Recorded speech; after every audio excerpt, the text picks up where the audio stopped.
Thank you so much, Kaylee Simon. And I thank also the Brooks family, Roy, Danita, and Ira for inviting us into your family and into your community and into your story. It's been a wonderful journey for us, a journey from which we have learned an enormous amount. I also thank the Gretna community, the mayor, the public officials as well for inviting us to participate in marking this history in this way. We are here today, dear friends, to bear witness to a life, the life of Royal Cyril Brooks. He was a good, solid man. He was a family man. He was a union man. He was a worker, and he was a community man. And as his great-granddaughter said at the initial, in a few moments ago, he was a generous man. He offered his nickel in generosity and kindness to a woman who had lost her own on the bus. We're here to bear witness to his life and to his sacrifice and to the battle that he lost, a battle against evil, against segregation, a battle against the vicious regularity with which African American lives were taken when they stepped out of line, when they declared their dignity and their self-worth, when they declared they had the right to ride anywhere on a bus and walk anywhere down the street.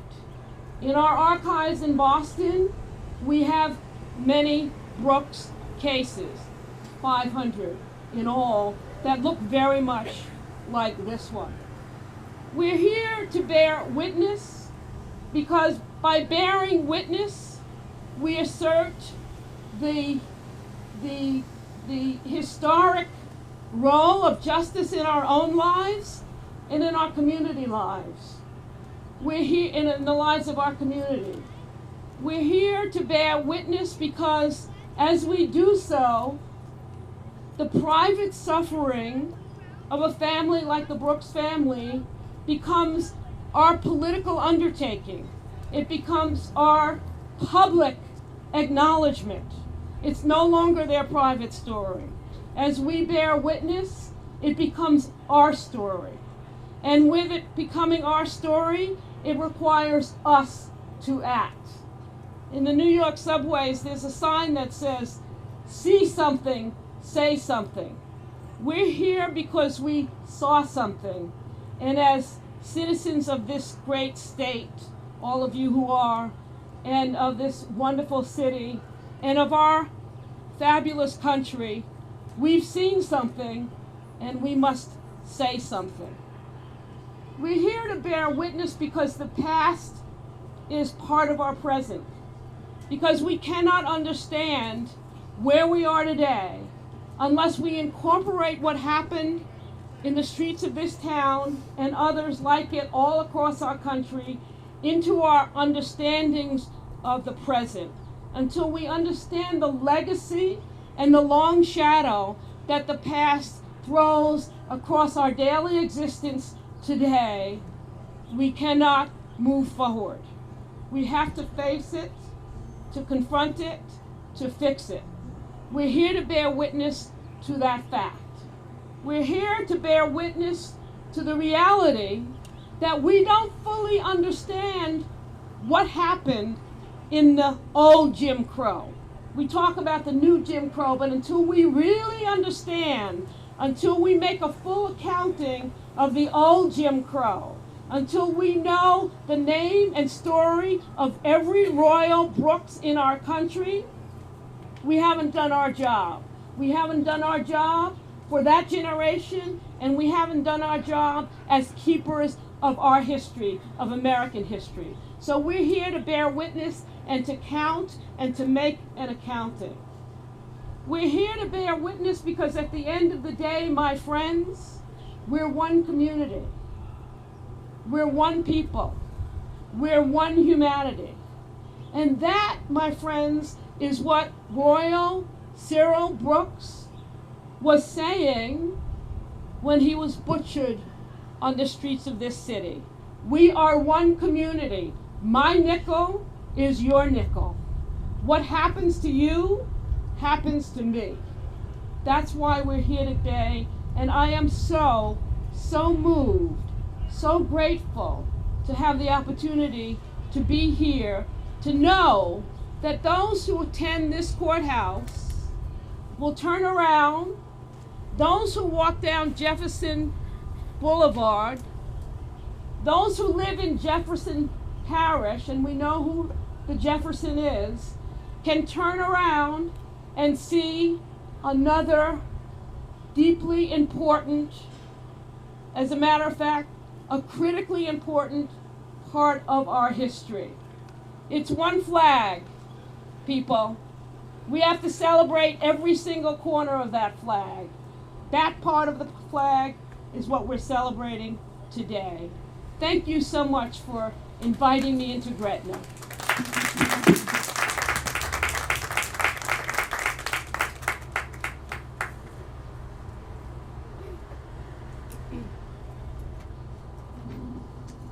Good afternoon. I am Kyle Mark Green Jr., State Representative-elect for District 83 here in Jefferson Parish. First, I want to thank Madam Mayor for coming, Councilman Kaylee, Professor Barton, Minister Reverend Brown, who represents the Parish President's Office, and my family. Royal Brooks was my great uncle. And on behalf of the family, I want to say thank you for all that you all have done with the CRRJP project, for what you've done here today, and for what you've done over the last 2 or 3 years, highlighting what my family and what my uncle, what they've gone through. Nothing can be done or be said to right the wrong that my family has endured, or the tragedy that my uncle suffered. But I think what can be done is to make sure that his death was not in vain, is that we learn from the mistakes and the tragedies of the past, and to make sure they don't happen going forward. And that's what this organization has done. And so the work is not complete. We have more work to be done. But I'm hopeful that with people like you all coming down here and shedding light, one thing that I can do as an incoming state representative is to make sure that the scales of justice, apply to everybody. And so that's one of the things that I'm going to be focused on as I take my seat in the legislature going forward. So on behalf of my family, me personally, I want to say thank you to you all. Thank you to the mayor and councilman for showing up. I really appreciate it. Thank you so much.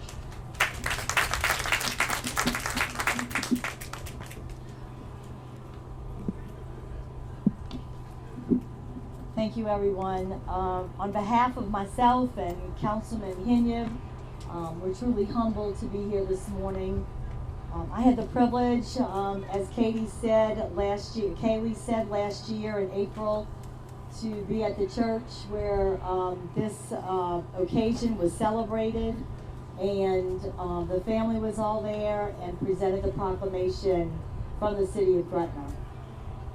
I said at that time, and I say it again today, it's absolutely incredible to know that at some point in this city, injustice, way before my time and before I was born, but that the injustices were a part of this community, a community that we love and serve every day. But I'm absolutely beyond excited to be able to profess, as I did last year, that I've been here since 2005 and believe that this is a very different community. I'm excited that I can serve this city at a point in time where we preach diversity, we govern under inclusiveness, and we tell this story, the story of diversity and inclusiveness, every chance that we get in public service. I'm excited that we're a progressive city, understanding these things that happened in the past, and knowing that we have a tremendous amount of things that we can do to ensure that these things never happen again. I'm excited that right behind me is a project that we broke ground on just last week, 2 weeks ago in Councilman Hinyub's district, where we sit, and that this is a project that spearheads development called 2020. I can't think of anything better than to be able to say that as a part of this will be totally transformed in the next 9 months, 10 months. This Memorial Square has been dedicated behind us, and to be able to know that this will be a component of this memorial area doesn't come at a more significant time in our city moving forward for generations to come. I said it last year, I'll say it again. I am sorry for the family members of this gentleman, the man that you loved, that you called uncle, father, grandfather. But I assure you that we today as elected officials continue to work toward a much better future for this city and for the generations to come. I agree with everything that's been said. I said that last year. Without understanding our mistakes in the past, we cannot have a better future for everyone. So, again, on behalf of myself, for all the elected officials, I am humbled and honored to be a part of what I call today a celebration of a man who was an incredible father, uncle, grandfather, and know that he is being honored in a way like we're honoring him today. So I appreciate you allowing us to be a part of this morning, and I think now it's time for us to move toward the unveiling of this great dedication this morning.